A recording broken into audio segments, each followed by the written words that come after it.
ஹாய்ஸ் நான் ஜெசோனா. இன்னைக்கு நம்ம எதை பத்தி பார்க்க போறோம் அப்படின்னு பார்த்தீங்கன்னா, விஷால் நடிச்ச மத கஜ ராஜா. இந்த படம் எப்படி இருந்துச்சு? இதுல யார் யாரெல்லாம் என்ன கேரக்டர் நடிச்சிருந்தாங்க? அவங்களுக்கு குடுக்கப்பட்ட ரோல் எப்படி இருந்துச்சு? இந்த படத்த எத்தன வருஷத்துக்கு அப்புறம் இப்ப ரிலீஸ் பண்ணியிருக்காங்க? இந்த படத்த யார் இயக்கியிருக்காங்க? இதெல்லாம் பத்தி தான் முழுக்க முழுக்க இந்த வீடியோல பார்க்க போறோம். இந்த வீடியோக்குள்ள போறதுக்கு முன்னாடி, இந்த வீடியோ பத்தின கருத்து ஏதாவது இருந்துச்சுன்னா கமெண்ட்ல தெரிவிங்க. ஏன்னா உங்களுடைய கமெண்ட்ட பார்த்து நெக்ஸ்ட் வீடியோ பெஸ்ட்டா பண்றதுக்கு யூஸ்ஃபுல்லா இருக்கும். வாங்க வீடியோக்குள்ள போகலாம். முதல்ல விஷால் நடிச்ச மதகஜ ராஜா இந்த படம் ரிலீஸ் ஆகுது அப்படின்னு ஏற்கனவே சொல்லியிருந்தாங்க. அது 12ஆம் தேதி ரிலீஸ் ஆச்சு.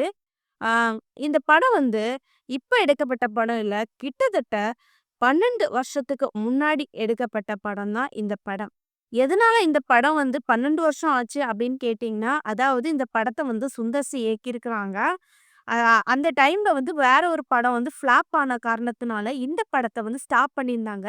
இப்போ இந்த படத்த எல்லா டீமா சேர்ந்து இந்த படத்த எப்படியாவது கொண்டு வரணும் அப்படின்னு சொல்லிக்கிட்டு ஃபோக்கஸ் பண்ணி என்ன பண்ணியிருக்காங்கன்னா, மறுபடியும் கொண்டு ரிலீஸ் பண்ணியிருக்கிறாங்க. இந்த படம் தான் மதகஜ ராஜா. இந்த படத்தோட ரிலீஸ் விழா கூட இடையில ரீசென்ட்டா நடந்துச்சு. அதுல கூட நம்ம விஷால் அவங்க கூட உடல்நிலை சரியில்லாம நெறைய இந்த மாதிரி கஷ்டத்தெல்லாம் அனுபவிச்சிருந்தாங்க. அ இப்படி இருக்க பட்சத்துல இந்த படம் இறங்கியிருக்குது. இந்த படம் எப்படி இருந்துச்சு? கண்டிப்பா எல்லாருமே ஆர்வத்துல தான் இருப்போம். இந்த படம் வேற லெவல்லங்க.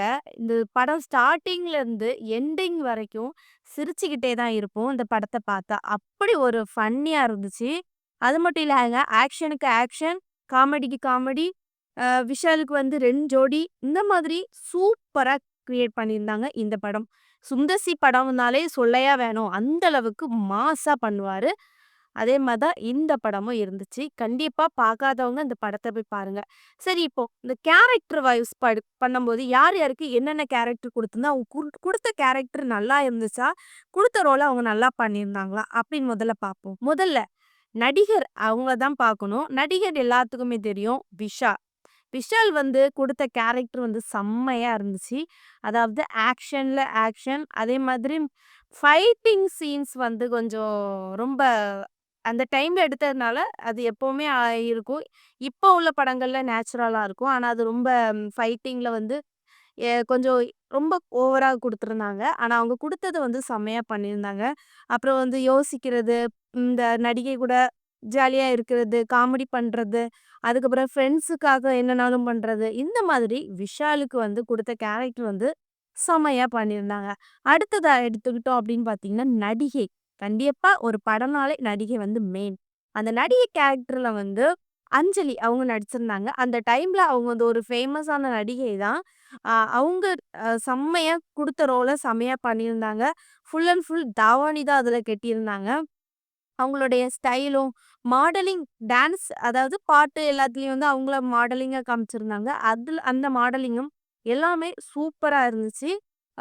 விஷால லவ் பண்றது, அதுக்கப்புறம் லவ் பண்ணாம போறது, இந்த மாதிரி செம்மையா அவங்களுக்கு குடுத்த கேரக்டர் நல்லா பண்ணியிருந்தாங்க. அடுத்தது இந்த படத்துல 2 ஜோடின்னு சொன்னோம்ல விஷாலுக்கு. அதுல மாமா பொண்ணு கேரக்டர் வர்றது யாரு அப்படின்னு பார்த்தீங்கன்னா, வரலட்சுமி. அவங்க விஷால் இந்த படத்துல லவ் பண்றாங்க. ஒன் சைடாட்டு. விஷால் ஆனா ரூட் விடுவாரு. இந்த மாதிரி அவங்களுக்கு ஒரு கேரக்டர் குடுத்துருந்தாங்க. ஆனா அவங்க குடுத்த கேரக்டர் செம்மையா இருந்தா, அவங்களும் ட்ரெஸ் காஸ்டியூம் எல்லாம் பார்க்கும்போது, அதுல ஃபுல்லா அவங்க ஒரு கிளாமரா இருப்பாங்க. அதாவது மாடலிங் ட்ரெஸ்ல ஃபுல்லா இந்த படத்துல இருப்பாங்க. நடிகை தாவணினா, இவங்க மாடலிங் ட்ரெஸ். அடுத்தது ஃப்ரெண்டுக்காக என்னனாலும் பண்ணுவாங்க அப்படின்னு நம்ம சொன்னோம்ல. அந்த ஃப்ரெண்ட் கேரக்டர்ல யாரெல்லாம் வராங்க அப்படின்னு பார்த்தீங்கன்னா, சந்தானம், அப்புறம் சடகோபன், அப்புறம் நித்தின், சத்யா அவங்க வராங்க. முதல்ல சந்தானத்த பத்தி பார்ப்போம். சந்தானம் சொல்லையா வேணும். அந்த டைம்லயே எந்த படத்த எடுத்தாலும் சுத்தி சுத்தி கலக்குவாரு காமெடில. அந்த மாதிரி காமெடி ஆக்ஷன்ல செம்மையா பண்ணியிருந்தாங்க சந்தானம். சந்தானத்துனால தான் மோஸ்ட்லி இந்த படம் ஸ்டார்ட்டிங்ல இருந்து எண்டிங் வர சிரிச்சிருப்போம். பட் இந்த படத்த பத்தி பேசும்போது எனக்கே சிரிப்பு வருது. அது அப்ப அந்த படம் எப்படி இருக்கும்னு நெனச்சு பாருங்களேன். வேற லெவல் படங்க.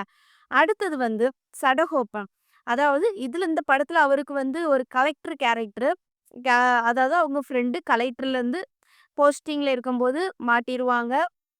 கேஸ் ஆயிரும். ஆ அதுக்காக என்ன பண்றாருன்னா, அவங்க ஃப்ரெண்டுக்காக வந்து நம்ம யாரு விஷால் அவங்க ஹெல்ப் பண்ணுவாங்க. அவங்க ஃப்ரெண்ட்ல இவங்க கலெக்டர் கேரக்டர் வந்து அடுத்தது வந்து நிதின், சத்யா. இவங்க ஒரு பிசினஸ் மேன். அதாவது அவங்க ஒரு சாரி தொழில் மாதிரி ஒரு பண்றது. அப்புறம் மறந்துட்டேன். சந்தானம் வந்து இந்த ஆம்புலன்ஸ் ஓட்டுவாங்கல்ல அவங்க. அடுத்தது வந்து வில்லன். கண்டிப்பா ஹீரோ இருந்தா அந்த படத்துல கண்டிப்பா வில்லன் இருப்பாங்க. அந்த வில்லன் கேரக்டர் வந்து சோனு. அவங்க வந்து எல்லாருமே பார்த்திருப்பீங்க. அந்த அளவுக்கு ஒரு பெர்ஃபெக்ட்டான வில்லன் கேரக்டர். பார்த்தாலே இவன் தான் வில்லன் அப்படின்னு வந்து தெரியும். அவருடைய பாடி கண்டிஷன் அதாவது ஜிம் பாடி அந்த மாதிரி செம்மையா இருந்து வில்லன் கேரக்டர்ல எல்லாமே திங்கிங் கிரிமினலா யோசிக்கிறது இந்த மாதிரி அவரு குடுத்த கேரக்டர செம்மையா மாஸா பண்ணியிருந்தாரு. அதுக்கப்புறம் வந்து அவருடைய அல்லக்கைன்னு சொல்லுவோம்ல, அதாவது சைடு. அதுல வந்து ராஜேந்திரன் தெரியும்ல மொட்டை போட்டிருப்பாரு ராஜேந்திரன். அவரு கேரக்டர் எப்படி இருந்துச்சு அப்படின்னு பார்த்தீங்கன்னா, வேற லெவலுங்க. முன்னாடியே வந்து காமெடி பண்றதுல வந்து மாஸா பண்ணுவாரு.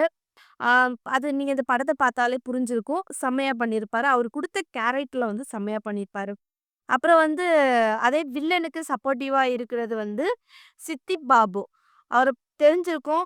அவர் ஒரு ஃபன்னி கேரக்டர் தான். ஆனா வந்து இந்த படத்துல வந்து அவர் ரொம்ப ஃபன் பண்ணல. இருந்தாலும் அவரு குடுக்க கேரக்டர் வந்து செம்மையா பண்ணியிருந்தாரு. அப்புறம் நடிகை அப்பா. நடிகை இருந்தாலே அவங்க அப்பா இருப்பாங்கல்ல. அதுல யாரு அது நடிச்சிருக்காங்க அப்படின்னு பார்த்தீங்கன்னா, சுவாமிநாதன். செம்மையா பண்ணியிருந்தாங்க. நடிகைக்கு அப்பா மாதிரியே ஃபீல் ஆகல. ஆனா, அவரு அப்பா தான். ஆனா, அப்பா மாரி இல்லாத அளவுக்கு செம்மையா பண்ணியிருந்தாங்க. நடிகருக்கு சப்போர்ட் பண்றது, நடிகைய எப்படியாவது நடிகர கட்டி வைக்கணும். அந்த மாரி எல்லாமே பண்றது செம்மையா குடுத்துருந்தாங்க. ஃபன்னு சரி எல்லாமே சூப்பரா இருந்து.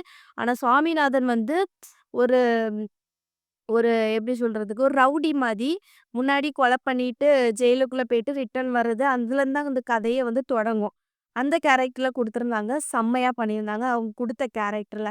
அப்புறம் வந்து எம்எல்ஏ கேரக்டர்ல யார் பண்ணியிருந்தாங்க அப்படின்னு பார்த்தீங்கன்னா, மனோபாலா. தெரிஞ்சிருக்கும். அவருனால தான் இந்த படமே மாஸா இருந்து கடைசியில. அதாவது அவர கொன்றுவாங்க.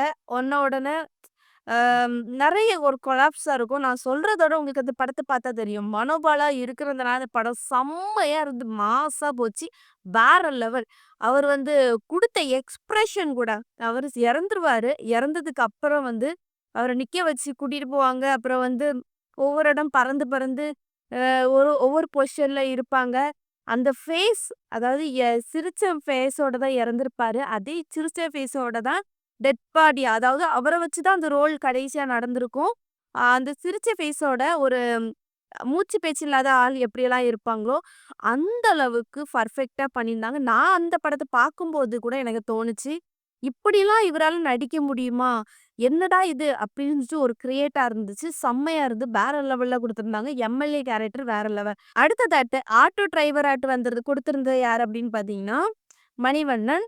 மணிவண்ணன் வந்து தெரிஞ்சிருக்கும். அவரு இப்ப நம்ம கூட இல்ல, இறந்துட்டாரு. அந்த டைம்ல வந்து ஒரு அந்த காலகட்டத்தில அவரு ஒரு ஃபேமஸான ஆக்டர் தான். அவரு வந்து குடுக்குற ரோல் கொஞ்சம் ரோல் தான். அதுல வந்து விஷாலுக்கு வந்து சப்போர்ட் பண்றது மாரி, விஷாலுக்காக ஸ்டேஷன் போறது மாரி, இந்த மாதிரி விஷால் வந்து மணிவண்ணன ஹெல்ப் பண்றது மாரி, அந்த ரோல் வந்து குடுத்திருந்தாங்க. அந்த ரோல் வந்து செம்மையா இருந்துச்சு. இந்த படத்த வேற லெவல்ல பண்ணியிருக்காங்க. மதகஜராஜா. கண்டிப்பா பார்க்காதவங்க எல்லாரும் இந்த படத்த போய் பாருங்க.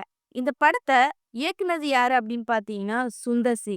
இதுக்கு இசையமைச்சது யாரு அப்படின்னு பார்த்தீங்கன்னா, விஜய் ஆண்டனி. அந்த படம் 12 வருஷத்துக்கு அப்புறம் வந்த படம்னால, வேற லெவல்ல இருக்கு. இப்ப பார்க்கும்போது புதுசா இருக்குது. கண்டிப்பா பார்க்காதவங்க இந்த படத்த பார்க்கலாம். கண்டிப்பா ஸ்டார்ட்டிங்லேருந்து எண்டிங் வரைக்கும் சிரிச்சுக்கிட்டே தான் இருப்பீங்க. இந்த படத்தோட ரிவ்யூ நான் குடுத்துட்டு, அதுக்கப்புறம் உங்களுடைய ரிவ்யூ எப்படி இருக்கும்னு கமெண்ட்ல தெரிவிங்க. நெக்ஸ்ட் ஒரு இன்ட்ரெஸ்ட்டான வீடியோல சந்திக்கிறேன். பாய்.